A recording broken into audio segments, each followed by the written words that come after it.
Hello दोस्तों, स्वागत है आपका अपने YouTube channel study for awareness में। दोस्तों, हम पढ़ रहे हैं लूसेंट का संपूर्ण लूसेंट का सीरीज। उसमें से शुरू किए हैं प्राचीन इतिहास के बारे में पढ़ना, और उसमें से अभी तक हमने 16 टॉपिक को पढ़ लिया है। अब आज है 17वां टॉपिक, भारत के यवन राज्य। तो दोस्तों शुरू करते हैं। भारत पर आक्रमण करने वाले विदेशी आक्रमणकारियों का क्रम है हिंद यूनानी, उसके बाद शक, उसके बाद आते हैं पहलव, उसके बाद आते हैं कुषाण।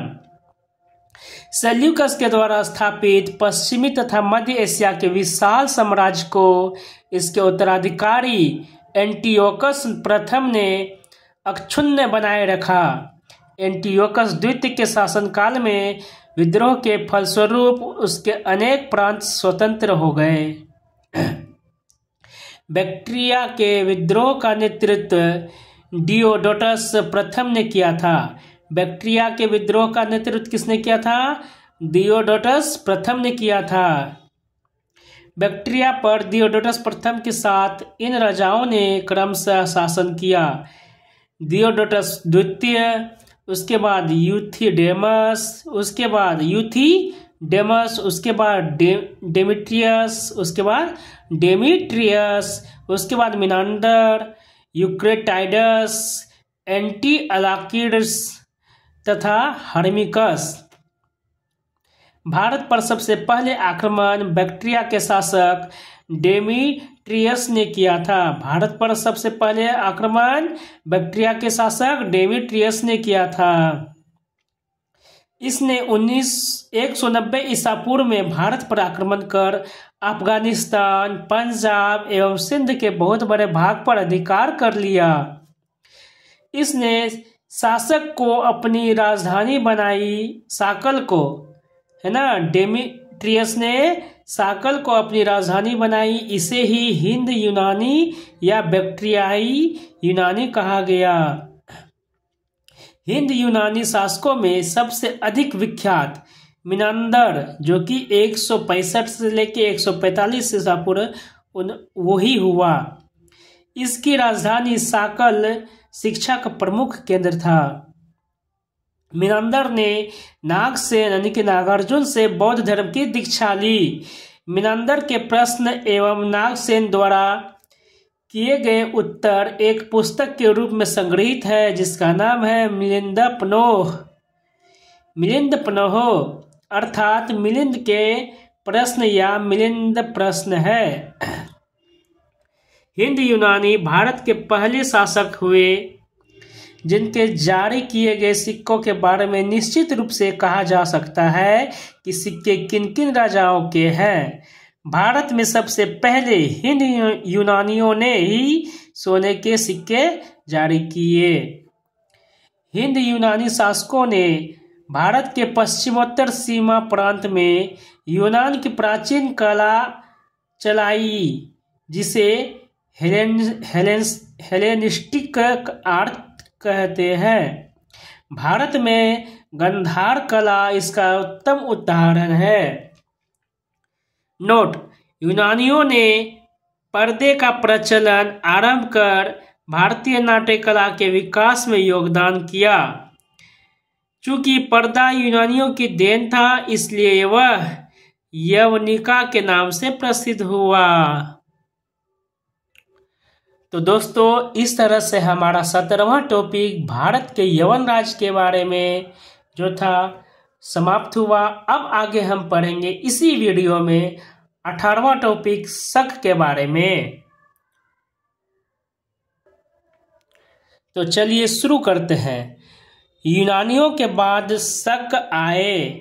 शकों की 5 शाखाएं थी और हर शाखा की राजधानी भारत और अफगानिस्तान में अलग अलग भागों में थी। पहली शाखा ने अफगानिस्तान, दूसरी शाखा ने पंजाब, तीसरी शाखा ने मथुरा और चौथी शाखा ने पश्चिमी भारत एवं 5वीं शाखा ने ऊपरी दक्कन पर प्रभुत्व स्थापित किया। प्रथम शक राजा मोअ था। प्रथम शक राजा कौन था? मोअ। शक मूलतः मध्य एशिया के निवासी थे और चारागाह की खोज में भारत आए थे। 58 ईसा पूर्व में उज्जैन के एक स्थानीय राजा ने शकों को पराजित करके बाहर खदेड़ दिया और विक्रमादित्य की उपाधि धारण की। 58 ईसा पूर्व में उज्जैन के एक स्थानीय राजा ने क्या किया? शकों को पराजित करके बाहर खदेड़ दिया और विक्रमादित्य की उपाधि धारण की। शकों पर विजय के उपलक्ष्य में 58 ईसा पूर्व से एक नया संवत विक्रम संवत के नाम से प्रारंभ हुआ। इसका मतलब विक्रम संवत कब से प्रारंभ हुआ? तो शकों पर जो विजय के उपलक्ष्य थे 58 ईसा पूर्व, उसी समय से विक्रम संवत के नाम से प्रारंभ हुआ। उसी समय से विक्रमादित्य एक लोकप्रिय उपाधि बन गई, जिसकी संख्या भारतीय इतिहास में 14 तक पहुंच गई। गुप्त सम्राट चंद्रगुप्त द्वितीय सबसे अधिक विख्यात विक्रमादित्य था। शक को अन्य शाखाओं की तुलना में पश्चिम भारत में प्रभुत्व स्थापित करने वाली शाखा ने सबसे लंबे अरसे तक शासन किया है। गुजरात में चल रहे समुद्री व्यापार में यह शाखा काफी लाभान्वित हुई और भारी संख्या में चांदी के सिक्के जारी किए।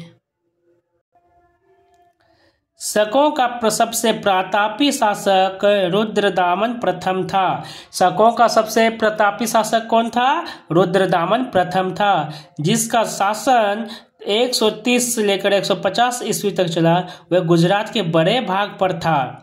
इसने कठियावाड़ की अर्धशुष्क सुदर्शन झील का जीर्णोद्धार किया।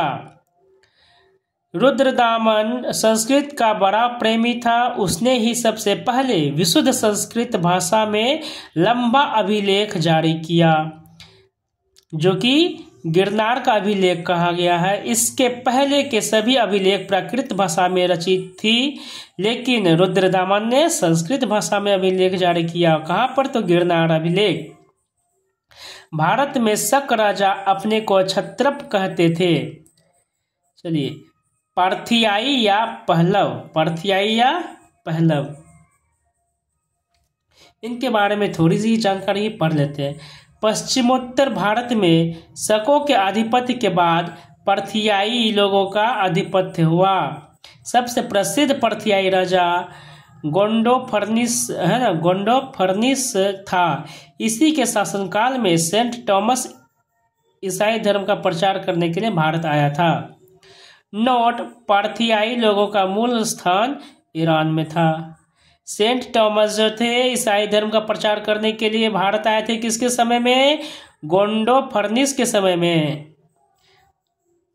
तो दोस्तों, इस प्रकार हमारा 18वां टॉपिक भी खत्म हुआ शक के बारे में। अब आगे पढ़ेंगे 19वां टॉपिक कुषाण के बारे में, जो कि भारत पर आक्रमण करने वाले विदेशी आक्रमणकारियों में से एक और है, कुषाण।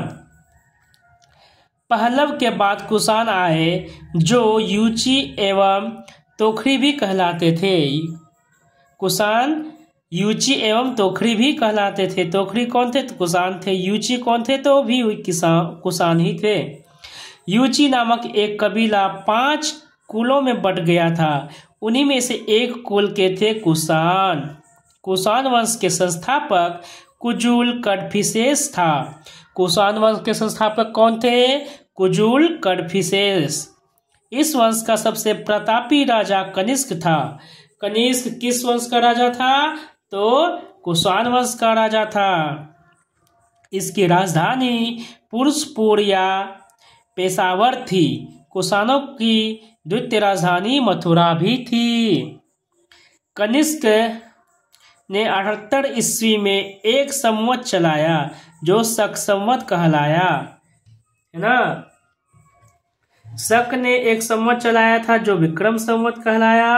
वहीं पर कनिष्क ने 78 ईस्वी में एक संवत चलाया जो शक संवत कहलाया, जिसे भारत सरकार द्वारा प्रयोग में लाया जाता है। बौद्ध धर्म की चौथी बौद्ध संगीति कनिष्क के शासनकाल में कुंडलवन, कश्मीर में प्रसिद्ध बुद्ध विद्वान वसुमित्र की अध्यक्षता में हुई। कनिष्क बौद्ध धर्म के महायान संप्रदाय का अनुयायी था। कनिष्क बौद्ध धर्म के महायान संप्रदाय का अनुयायी था। नोट: चीनी जनरल पेन चौवा ने कनिष्क को हराया। चीनी जनरल पेन चौवा ने कनिष्क को हराया। आरंभिक कुषाण शासकों ने भारी संख्या में स्वर्ण मुद्राएं जारी की, जिनकी शुद्धता गुप्त काल की स्वर्ण मुद्राओं से उत्कृष्ट है।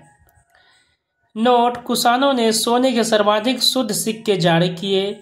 सोने के सर्वाधिक शुद्ध सिक्के किसने जारी किए?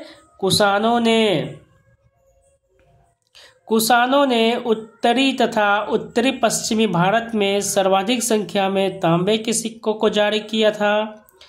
कनिष्क का राजवैद्य आयुर्वेद का विख्यात विद्वान चरक था, जिसने चरक संहिता की रचना की। चरक संहिता की रचना किसने की? तो चरक ने की। चरक कौन था? कनिष्क का राजवैद्य था, जो भारतीय चिकित्सा शास्त्र का विश्वकोश कहलाता है। चरक संहिता क्या है? भारतीय चिकित्सा शास्त्र का विश्वकोश कहलाता है। महाविभाष सूत्र के रचनाकार वसुमित्र थे। महाविभाष सूत्र के रचनाकार कौन थे? वसुमित्र हैं। इसे ही बौद्ध धर्म का विश्वकोश कहा जाता है। वसुमित्र को बौद्ध धर्म का विश्वकोश कहा जाता है। कनिष्क के राजकवि अश्वघोष ने बौद्धों का रामायण बुद्ध चरित्र की रचना की। कनिष्क के राजकवि कौन थे? अश्वघोष थे। उन्होंने क्या की? बौद्धों का रामायण बुद्ध चरित्र की रचना किसने की? अश्वघोष ने की। वसुमित्र, पार्श्व, नागार्जुन, महाचेत और संरक्षा भी कनिष्क के दरबार की विभूति थे। भारत का आइंस्टीन नागार्जुन को कहा जाता है। भारत का आइंस्टीन किसे कहा जाता है? नागार्जुन को कहा जाता है। यह दोस्तों याद रखिएगा कि भारत का आइंस्टीन नागार्जुन को कहा जाता है। इनकी पुस्तक माध्यमिक सूत्र थी। कनिष्क की मृत्यु 102 ईस्वी में हो गई। कुषाण वंश का अंतिम शासक वासुदेव था। कुषाण वंश का अंतिम शासक कौन था? वासुदेव था। नोट: कुषाण राजा देवपुत्र कहलाते थे। कुषाण राजा क्या कहलाते थे? देवपुत्र कहलाते थे। यह उपाधि कुषाणों ने चीनियों से ली। गांधार शैली एवं मथुरा शैली का विकास कनिष्क के शासनकाल में हुआ था। मथुरा संग्रहालय में कुषाण कालीन मूर्तियों का संग्रह अधिक मात्रा में है। गांधार कला के लिए तक्षशिला प्रसिद्ध है। रेशम मार्ग पर नियंत्रण रखने वाले शासकों में सबसे प्रसिद्ध कुषाण थे। कुषाण साम्राज्य में मार्गों पर सुरक्षा का प्रबंध था। रेशम मार्ग का आरंभ कनिष्क ने ही कराया था। नोट: रेशम बनाने की तकनीकी का आविष्कार सबसे पहले चीन में हुआ था। मथुरा साटक नामक विशेष प्रकार के वस्त्र का निर्माण केंद्र था। कुषाण काल में सबसे अधिक विकास वास्तुकला के रूप में हुआ। कुषाण काल में सबसे अधिक विकास वास्तुकला के रूप में हुआ, क्षेत्र में हुआ। इसी काल में बुद्ध की खड़ी प्रतिमा का निर्माण हुआ। तो दोस्तों, इस तरह से भारत के यवन राज के बारे में जो जानकारी थी खत्म हुई 19वें टॉपिक के द्वारा। अब आगे हम पढ़ेंगे 20वां टॉपिक अगली वीडियो में। तो आज के लिए बस इतना ही। धन्यवाद।